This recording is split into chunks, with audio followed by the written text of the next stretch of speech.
পবিত্র কোরআন শরীফ অবমাননার অভিযোগে নর্থ সাউথ বিশ্ববিদ্যালয়ের এক শিক্ষার্থীকে গ্রেপ্তার করেছে পুলিশ।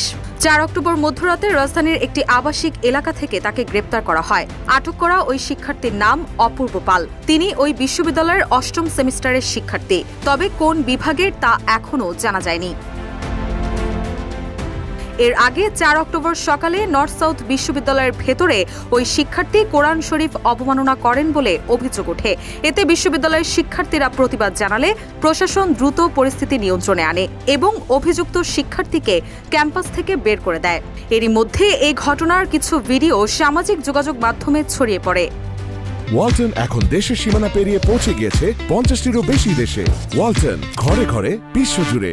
অভিযোগ রয়েছে, অভিযুক্ত শিক্ষার্থী নিজেও তার ফেসবুক অ্যাকাউন্ট থেকে ওই ভিডিও আপলোড করেন। পরে এদিন রাতেই উত্তেজিত একদল শিক্ষার্থী ও স্থানীয় বাসিন্দা তার বাসার নিচে জড়ো হয়ে বিক্ষোভ করেন। পরিস্থিতি নিয়ন্ত্রণে আনতে পুলিশ ঘটনাস্থলে গিয়ে অপূর্ব পালকে আটক করে থানায় নিয়ে যায়।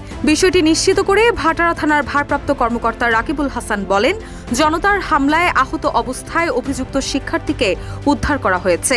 তার বিরুদ্ধে একটি মামলা হয়েছে, তাকে আদালতে পাঠানো হয়েছে। এ বিষয়ে তদন্ত চলছে।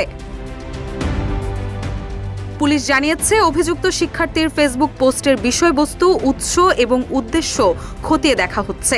এই ঘটনায় উত্তেজনা যাতে না ছড়ায় সেজন্য সামাজিক যোগাযোগ মাধ্যমে গুজব বা উস্কানিমূলক পোস্ট থেকে বিরত থাকারও আহ্বান জানিয়েছে আইন শৃঙ্খলা রক্ষাকারী বাহিনী।